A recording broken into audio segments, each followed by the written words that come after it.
20 май асосгузори сулҳу ваҳдати миллӣ, пешвои миллат, президенти ҷумҳурии Тоҷикистон муҳтарам Эмомалӣ Раҳмон бо раиси Маҷлиси Миллии Маҷлиси Олии Ҷумҳурии Тоҷикистон, раиси шаҳри Душанбе муҳтарам Рустами Эмомалӣ ва сарвазири Ҷумҳурии Тоҷикистон, раиси Ситоди Ҷумҳуриявӣ оид ба пурзур намудани чораҳои зидди эпидемикӣ барои пешгирии интиқол ва пайдоиши сирояти нави коронавирус COVID-19 дар Ҷумҳурии Тоҷикистон муҳтарам Қоҳир Расулзода аз фаъолияти як қатор иншооти таъиноти соҳаи тандурустии кишвар дар шаҳри Душанбе шинос шуданд. сафари кории сарвари давлат дар шаҳри Душанбе бо боздид аз шароити беморхонаи муваққатӣ ки дар муассисаи давлатии Маркази ҷумҳуриявии тайёрии олимпии дастаҳои мунтахаби Кумитаи ҷавонон ва варзиш таъсис ёфтааст, оғоз гардид.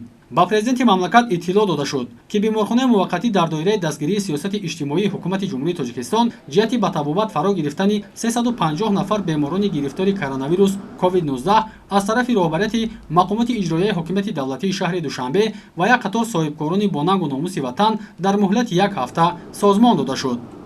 дар заминаи муассисаи давлатии Маркази ҷумҳуриявии тайёрии олимпии дастаҳои мунтахаб хуб як госпитали муваққатии карантинӣ дорои 350 кат бо шароити мусоиди назорати шабонарӯзии тиббии карантинӣ созмон дода шудааст.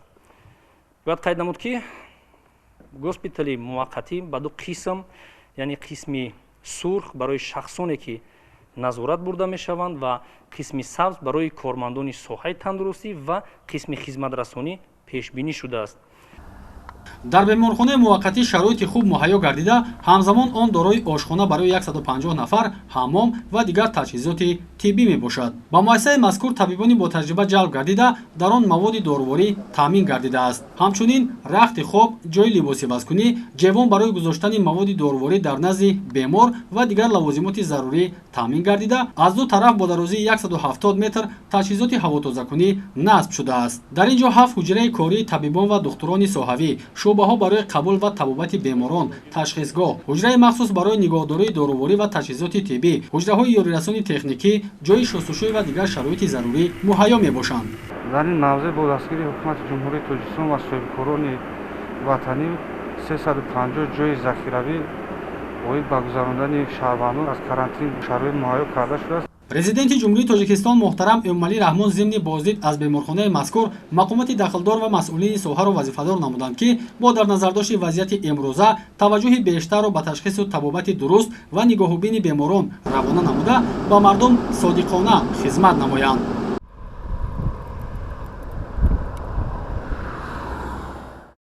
асосгузори сулҳу ваҳдати миллӣ, пешвои миллат, президенти ҷумҳурии Тоҷикистон муҳтарам Эмомалӣ Раҳмон бо ҳамроҳии раиси Маҷлиси Миллии Маҷлиси Олии Ҷумҳурии Тоҷикистон, раиси шаҳри Душанбе муҳтарам Рустами Эмомалӣ ва сарвазири Ҷумҳурии Тоҷикистон, раиси Ситоди Ҷумҳуриявӣ оид ба пешгирӣ аз паҳншавии бемории коронавирус COVID-19 муҳтарам Қоҳир Расулзода ҳамчунин аз беморхонаи сайёр ки дар варзишгоҳи бофанда ташкил шудааст боздид намуданд. мавриди зикр аст, ки зимни суҳбати президенти ҷумҳурии Тоҷикистон муҳтарам Эмомалӣ Раҳмон бо президенти ҷумҳурии Ӯзбекистон муҳтарам Шавкат Мирзиёев дар доираи ҳамкориҳои судманди дӯстона бо ҷумҳурии Ӯзбекистон ба Тоҷикистон 144 контейнери махсуси тиббӣ, якҷо бо таҷҳизоти махсуси нафасрасонии сунъӣ IVL дастрас карда шуд. ҷараёни корҳои сохтумонӣ ва васлу насби таҷҳизот дар ин муассисаи тандурустӣ, ки дар кӯтоҳтарин муҳлат анҷом дода шуд, таҳти назорати бевоситаи раиси шаҳри Душанбе муҳтарам Рустами Эмомалӣ қарор дошт. дар асоси нишондоди лоиҳа, беморхона дар масоҳати 3600 метри мураббаъ сохта шуда, барои муолиҷаи гирифторони бемории сироятии коронавирус пешбинӣ шудааст. беморхонаи сайёр бо муосиртарин таҷҳизоти соҳавӣ муҷаҳҳаз шуда, барои табибон ва беморон шароитҳои лозима фароҳам гардидааст. ҳар як контейнер аз як ё ду ҳуҷраи хурд иборат мебошад, ки дар он барои табобат ва зист шароити лозима мавҷуд аст. дар контейнерҳо вобаста ба ҳаҷмашон 4 ва 6 нафари бемор ҷойгир хоҳанд шуд ва дар маҷмӯъ имкон аст, ки 984 нафар ба табобат фаро гирифта шаванд.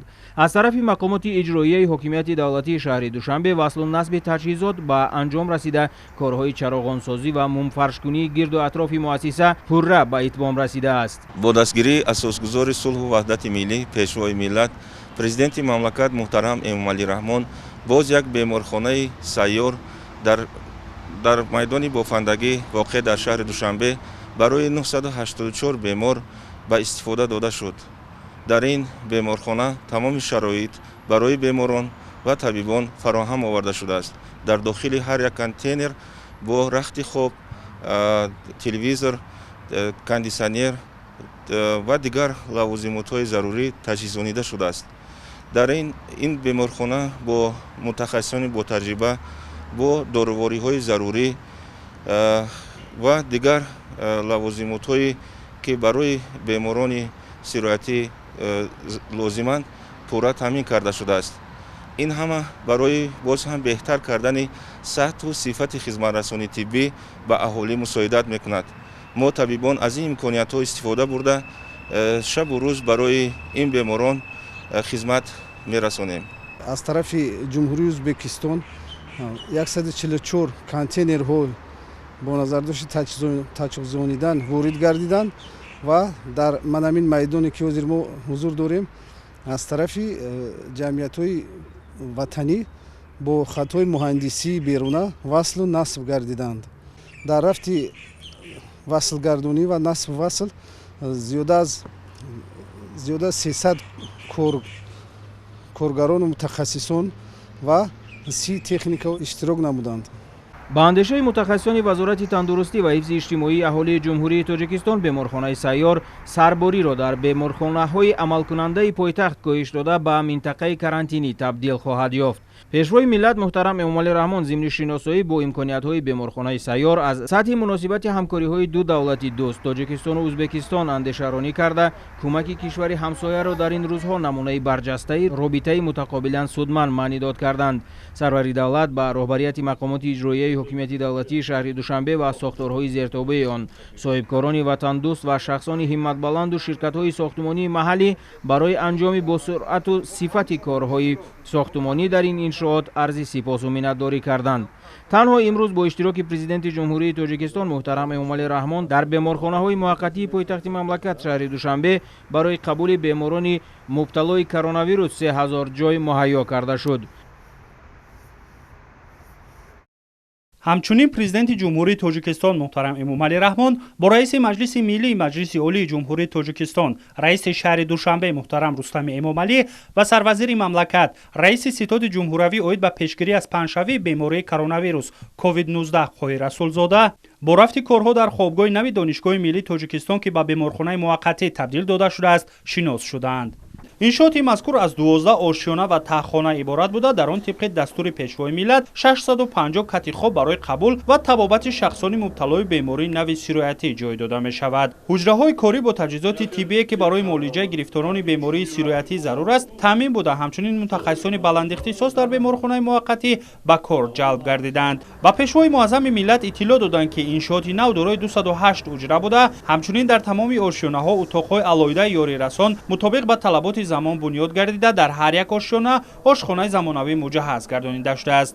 сарвари давлат муҳтарам Эмомалӣ Раҳмон дастур доданд ки бо истифода аз имконоти фароҳам овардашуда табибону беморонро бо маводи хӯрокворӣ таъмин намоянд. бояд тазаккур дод ки таҳти сарварии президенти ҷумҳурии Тоҷикистон ҳукумат аз рӯзҳои нахустини сарзадани пандемияи ҷаҳонӣ корҳои омодагиву пешгириро дар саросари кишвар барои муолиҷаи беморон ва ҳифзи солимии аҳолӣ амалӣ карда истодааст. аз ҷумла дар кӯтоҳтарин фурсат ифтитоҳ намудани беморхонаи муваққатӣ барои қабули беморон аз шумури чунин тадбирҳо мебошад. мавриди зикр аст ки айни ҳол дар шаҳри Душанбе бештар аз 30 беморхона бо 5284 кат ва беш аз 5390 нафар табиб ва кормандони соҳаи тиббӣ ба беморони гирифтори коронавирус хизмат мерасонанд. дар асоси дастури раиси шаҳри Душанбе муҳтарам Рустами Эмомалӣ дар пойтахт ба таври иловагӣ якчанд беморхонаи муваққатӣ барои зиёда аз 3000 кат барои табобати гирифторони COVID-19 бо фароҳам овардани ҳама шароитҳои зарурӣ, алалхусус бо ҷалби мутахассисони варзидау соҳиб таҷриба, таъмини таҷҳизоти тиббӣ баландсифат ва доруворӣ ташкил карда мешавад.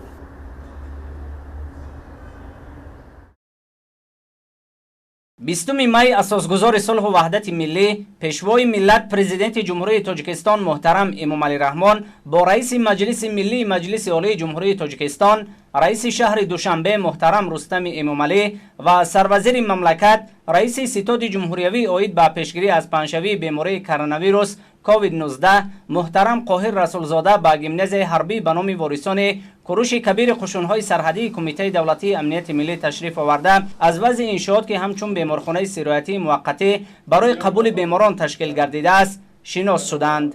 در بیمارخانه استراحتی موقتی برای بستری کردن و به معالجه فرا گرفتن مریضان 16 حجره با 110 کت خواب تامین می باشد. طور اطلاع داده شد در بیمارخانه 10 کت معالجه شدتناک با خط اکسیژن و 18 عدد کت احیاگری تیار بوده، 2 عدد اکسیژناتور، 1 دستگاه نفسدهی صنعی، 2 دستگاه بلغم کشک برقی و 2 دستگاه دفیبریلاتور برای معالجه بیماران موجود است. بیمارخانه استراحتی موقتی دارای شعبه مردانه با 55 کت و زنانه با 37 کت بوده. در آن حجره بی‌ضررگردانی نیز با تجهیزات ضروری فعالیت می نماید. طبق دستور سفارش‌های پیشوای ملت، پرزیدنت مملکت محترم امامعلی رحمان در زمینه گیمنازیای حربی واریسان کوروش کبیر قشون‌های سرحدی کمیته دولتی امنیت ملی با مقصد برطرف ساختن و معالجه بیماران گرفتار کرونا ویروس یا خود کووید 19 بیمارخانه موقتی استراحتی تشکیل کرده شد. بیمارخانه با دستگاه و تجهیزات‌های طبی موثر مجهز گردیده آماده است که با بیمارانی که مراجعت میکنند خدمت رساند. از این اقدام جناب عالی طبیبان کشور الهام و تصمیم گرفتند که باز هم به دولت و ملت خدمت نموده بهر برطرف نمودن کووید 19 مسئولیت بیشتر نشان دهند. بیمارانی که با عارضه این بیماری یعنی پنیمونیا گرفتار میباشند، پنیمونیا یعنی غیر عادی میگویند، توبت موادی بوده با آنتیبیوتیک و توبت اینفیوزیونی خود انتشاری صورت میگیرد. البته برای برطرف ساختن استراحت موادهای ضد ویروسی نیز بیمارخانه تامین بوده میتواند که به بیماران به یگان مانع خدمت رساند. بیمارخانه طبیبان را با لباسهای محافظتی تامین نموده میتواند گفت که در مدت کار با بی‌خطری کارمندان پورا تامین بوده میتوانیم در شعبه هایی که بیماران بستری میشن با بیماران خدمت رسانیم.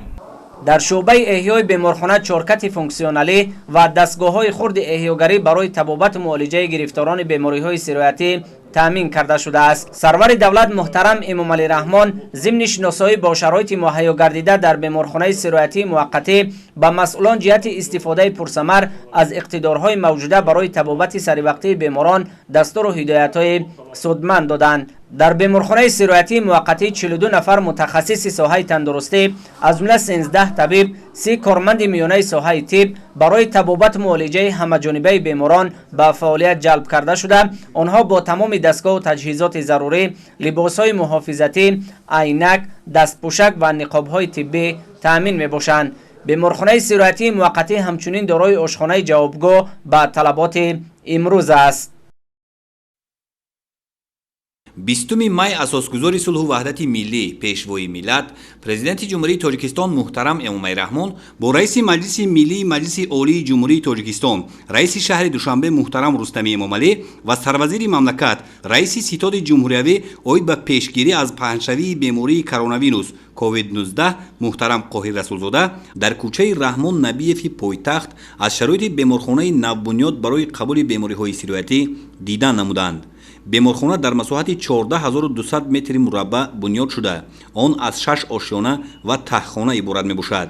مورد ذکر است که بینای نو و زمانوی با حشمت همچون بینای اساسی مؤسسه دولتی کالج طبی شهر دوشنبه بنیاد گردیده است. بینای مذکور با نظرداشت پیدا و پهن گردیدن کرونا ویروس نوی کووید 19 در مملکت با دستور پیشوای ملت محترم امامعلی رحمان از طرف رئیس شهر دوشنبه محترم رستمی امامعلی در مدتی کوتاه به بیمارخانه موقتی تبدیل داده شد. این شد از 5 قسم عبارت بوده دارای 110 حجره معالجوی، 24 اتاق کاری برای طبیبان و دیگر حجره های یاری رسان می باشد. در بیمارخانه امکان است در یک وقت تا 500 نفر بیمار به طبابت فرا گرفته شود. شعبه قبول بیمارخانه در آشیانه یکم جایگیر بوده. آن با دستگاه و تجهیزات ضروری از جمله آروبچه و دیگر دستگاه های انتقال دهنده بیماران تامین می باشد. در آشیانه یکم همچنین دستگاه رنگینی موجود است که برای معاینه و معین نمودن حالت بیمار مساعد است. همه دکتران تجربه کاری دارند бисёри табибон устодони донишгоҳи давлати тиббӣ мебошанд ки дар беморхонаҳои шаҳри душанбе низ кор мекунанд. қаблан мо ҳамаи табибон, ҳамширои шавқат, ҳамширои хурди мунаро семинар гузарондем. табибон ва ҳамширои шавқат омодаанд ки барои беморон хизмат кунанд. ҳамчунин барои бехатарии табибон мо ратсия таъмин намудем. ҳар як мудири шуъбаро ба ратсия таъмин намудем ки бо ратсия байни якдигар гуфтушунид мекунанд. шӯъбаи эҳё низ дар ошёнаи якум ҷой дода шудааст. дар ошёнаҳои болоии бино беморон вобаста ба синну сол, калонсолон, нафарони миёнасол ва ҷавонон ба муолиҷа фаро гирифта мешаванд. ҳамаи утоқҳои муолиҷавӣ бо таҷҳизоти зарурии муосири тиббӣ таъмин карда шудаанд. шӯъбаи эҳё аз 36 кат, аз ҷумла 23 кати функсионалӣ ва 13 кати оддӣ иборат буда, бо 24 адад дастгоҳи баброва, 12 адад дастгоҳи нафасдиҳии сунъӣ, 12 адад балғамкашаки барқӣ, 6 адад дастгоҳи таъминкунандаи нафас, 7 адад монитор, 2 адад инфузомат, 3 адад халтаи амбӯ, 2 адад лампаҳои кварсӣ ва 1 адад дефибриллятор муҷаҳҳаз аст. дар шароити имрӯза табибон метавонанд бо ин таҷҳизотҳои ҳодиразамон пурра кор кунанд, яъне фаъолият кунанд ва барои бемороне ки гирифтори ковид мешаванд ҳамаҷонибат кӯмаки тиббии худро расонанд. дар шӯъбаи эҳёгарӣ 8 табиби бо ихтисоси эҳёгар, реаниматолог ва анестезиолог реаниматолог фаъолият мекунад. 42 ҳамшираи тиб ки ин дар ҳозира яъне басанда мебошад барои шӯъбаи эҳёгарӣ. ҳамаи табибоне ки имрӯз дар шӯъбаи эҳёгарӣ фаъолият мекунанд инҳо дорои тахассуси якум, дуюм ва олӣ мебошанд. бо назардошти фаъолияти шабонарӯзии табибон ошёнаи шашуми иншоот ки дорои 22 утоқ мебошад барои истироҳат пешбинӣ шудааст. беморхона 24 соат фаъолият мекунад ва дар ин 24 соат мо 8 соат басти навбатдорӣ ташкил кардагем ва дар тӯли 24 соат 3 бахш ҳамчун 5-6 ҳамшираи тиббӣ навбатдор меистем. дар ошёнаи шашум барои истироҳати мо утоқҳо ҷудо намуданд ки онҳо дорои ҳамаи шароитҳо мебошад ва мо кӯшиш мекунем ки аз ин имкониятҳо истифода бурда саҳми худро барои солимии ҷомеа гузорем. долон ва гузаргоҳҳои бино низ ба талаботи беморхонаи сироятии замони муосир мутобиқ гардонида шудааст. барои таъмини бехатарии наздикони беморон ва инчунин табибону дигар кормандони беморхона долони сабз ва сурх муайян шудааст ва талаботи санитарию беҳдоштӣ комилан риоя карда мешавад. маводи дороворӣ, либосҳои махсуси ҳимоявӣ, инчунин маҳлулҳои безараргардонӣ ва дигар лавозимоти муҳими тиббӣ дар беморхона ба миқдори зарурӣ таъмин мебошад. беморхона аз 5 шӯъба барои табобати бемориҳои сироятӣ иборат аст ки дар он аз ҷониби 230 нафар, аз ҷумла 50 табиби дорои маълумоти олии тиббӣ бо ихтисосҳои гуногун, 75 ҳамшираи тиб, 73 корманди хурди тиб ва дигар кормандони соҳа ба беморон хизмат расонида мешавад. ошхонаи замонавӣ бо 200 ҷойи нишаст фаъолият мекунад ки дорои шароити хуби хизматрасонӣ барои табибон ва наздикони беморону дигар корафтодагон мебошад. корҳои сохтмониро асосан мо дар давоми 2-3 соли ахир ин ҳам бо дастгирии роҳбарияти мақомоти иҷроии ҳокимияти давлати шаҳри душанбе, вазорати тандурустӣ ва ҳифзи иҷтимоии аҳолии ҷумҳурии тоҷикистон ба сомон расонидаем. ҳама намуди масъолияҳои сохтмонӣ сар карда аз тахтасанги ламинатҳо ва витражу тирезаҳои бино сифати баланд дошта солиёни зиёд корҷоён буданашон кафолат дорад. корҳои сохтмонӣ аз ҷониби ҷамъияти дорои масъулияташ маҳдуди меҳрсоз ба сомон расонида шуда аст. дар саҳни бино бошад 3 майдончаи замонавӣ варзишӣ бунёд намудем ва барои машғулиятҳои гуногун мусоид мебошад. ба ғарзи ин мо масоҳати 2000 метри мураббаъро сабзазор намуда дар атрофи бино 250 беҳдарахтҳои ороишӣ, мевадиҳанда ва гулҳои ҳархела шинондаем. роҳраву гузаргоҳҳо мутобиқ ба тарҳи бино пурра сафолатпӯш шуда ва ба меъёру сохтмонҳои шаҳрсозӣ ҷавобгӯ мебошад. дар ҳамин ҷо президенти мамлакат муҳтарам эмомалӣ раҳмон бо табибону дигар кормандони раёсати тандурустии шаҳри душанбе мулоқот намуда онҳоро ба хизмати содиқонаву софдилона ҳидоят карданд.